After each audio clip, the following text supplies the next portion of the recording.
we want to talk about the Enneagram. We've been getting a lot of comments about wanting to know more about the Enneagram.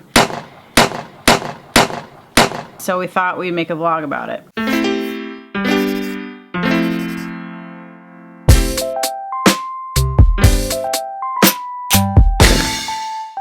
And I think we're the two most passionate people in our family about it. Dove, I would say, is the most passionate about the Enneagram, and I'm probably the second most passionate in our family. Yeah. So the Enneagram is an ancient way of kind of separating or describing 9 different human types or behaviors or motivations. There's a bunch of different theories, but one of the theories is that it stemmed from the Christian belief that there are 9 deadly sins, and that's kind of what all of it is based off of, is these deadly sins and just fears and what motivates each type. And that would probably be more the negative angle, but then there's a positive angle to each personality type. Okay, so we want you guys to see this. So in this, you can see how everything's connected, right? So let's take the 9, for example, at the top. They're connected to the 3 and the 6. So in unhealth, a 9 goes to 6.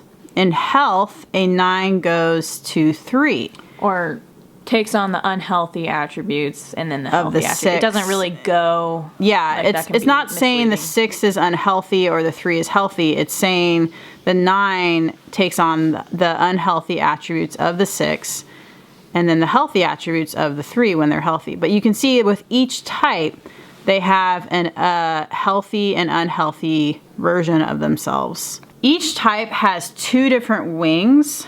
For example, a 9 can either be a wing of a 1 or a wing of an 8.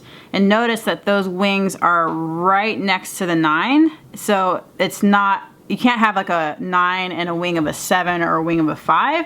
It's either the 2 wings that are right next to the number. And those are helpful to know in a way. I mean, they give a different flavor for the type. What a wing is in certain situations, you tend to go to your more dominant wing. For example, I'm a wing of a 7, and I can tell under, I don't know, stress or like just pressure. I guess one example is on the AT, I could really see my 7 wing, and like and it's going to be more immature than your. It's going to look more immature, I think, than other 7s or your dominant or what your type is. I think there's a lot of benefits to knowing Enneagrams of your family, for example, or just people that you're in contact with all the time. It's just a tool. So like with any tool, you can kind of overdo it. So I would throw that out there because it only says so much about a person. It's only supposed to be helpful, not hurtful. What I like about it is it talks more about the instincts and behavior patterns. It doesn't really talk about like this person tends to wear blah blah blah. Like it's like not that shallow. It's more like just motivation, instincts, and behaviors. I really like it because, or I have a hard time connecting with people when I feel like they're fake or like there's a lot of fluff.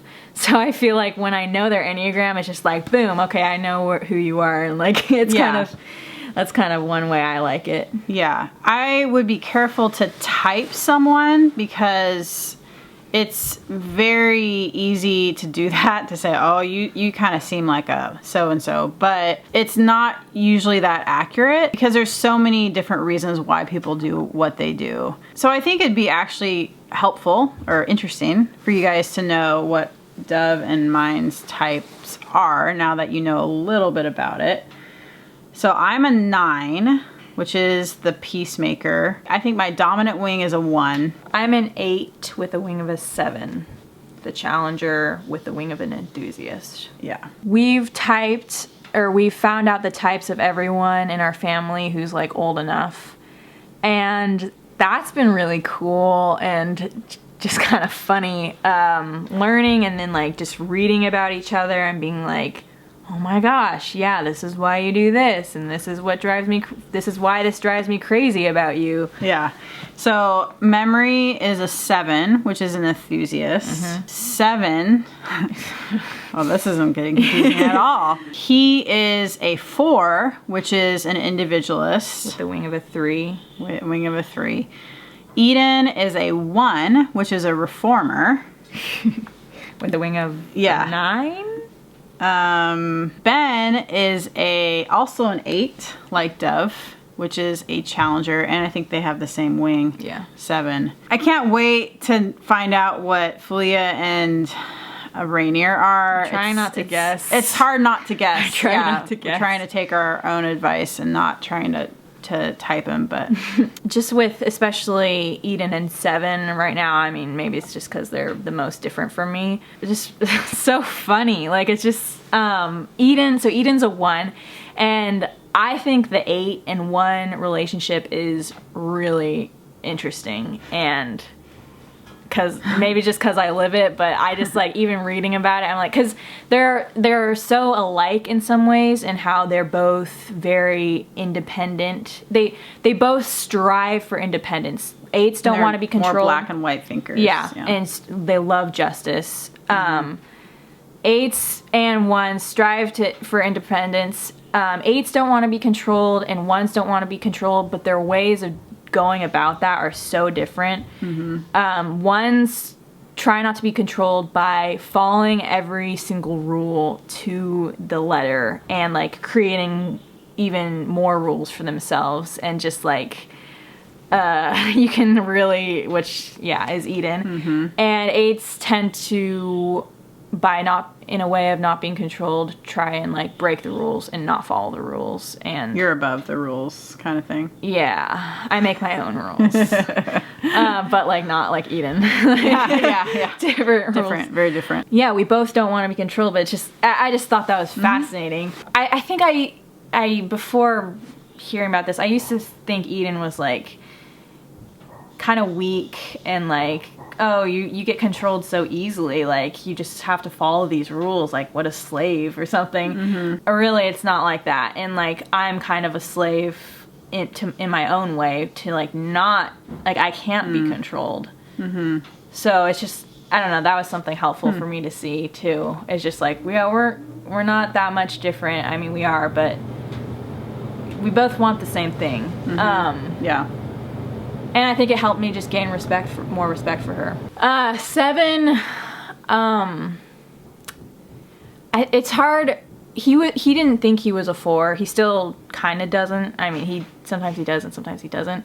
Which I tell him, I'm like, that's such a 4 thing to not want to be like put in a box, like want to be unique. Don't tell me like, what. Yeah, I'm not a 4 because there's other 4s in the world. Yeah. What a lot of 4s' behavior patterns are very like artsy and very like dress different and like romantic, and 7's not really that way in a way, but that's what kind of helped me really go to like, it's all in the motivation. Like, so it talks about like the tendential behaviors of these, is that a word?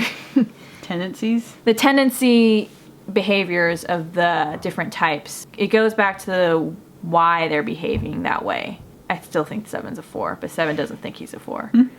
And one thing that said about the 4s that I think really applied to 7 was they don't want to be a leader, but they don't want to be a follower. Sounds about right. Yeah. Do you think he's a 4? I think he's a 4. Why? For how withdrawn he is. I guess that can be a lot of different types, but in the way that he withdraws, he kind of has his own little cave. Yeah. And then comes down when he needs to come down. 4s can kind of feel like outsiders and misunderstood, but they also kind of like feeling that way. In a way,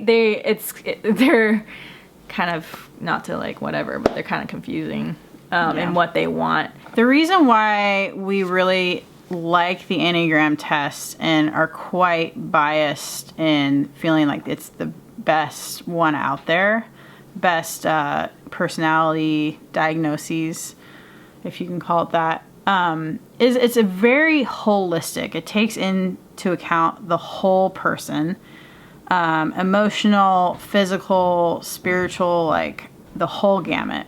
And I've really appreciated that about the Enneagram. Mm-hmm. Yeah, I haven't been exposed too much to other personality typings, but like Myers-Briggs. And I think one thing that's different about the Enneagram is it talks about like how you can grow and become like more mature in your person. And it just talks about the different levels. Like I haven't heard of any other personality test that talks about like the spiritual, mental, and physical growth. Right, and we'll show you some books here in a minute, but some of the books really show you, so this is what your type average would look like.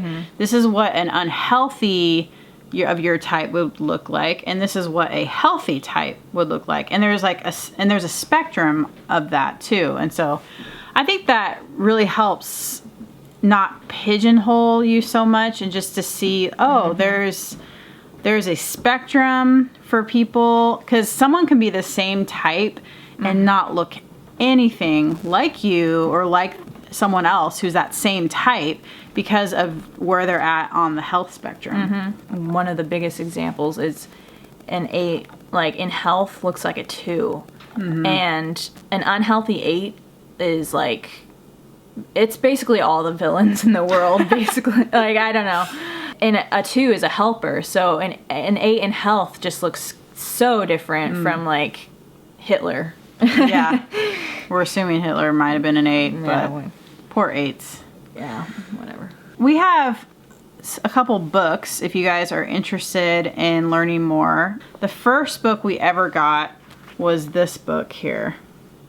And this, I think, is just, it just covers everything. It's the most bang for your buck, I think. Yeah. It's The Wisdom of the Enneagram, the complete guide to psychological and spiritual growth for the 9 personality types. This is The Enneagram by Richard Rohr.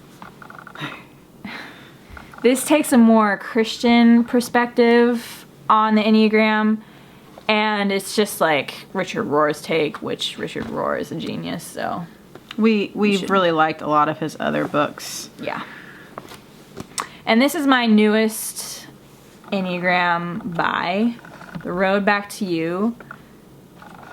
I don't know, this one, I really liked this one. It's just a different take. It's written by 2 people. I think it's more modern. It's like, these are more like talking about like old, the old world, and this is just like what the types would look like more modernly. I don't know, it's the best way I can put it. Yeah, I haven't read that one. So hope you guys enjoyed learning more about the Enneagram, and if you really enjoy it, we might do a second one. Yeah, I feel like we just scratched the surface. I feel like we barely talked about it. I was like, I have so much more to give. But anyways, thanks for watching. Have a good day.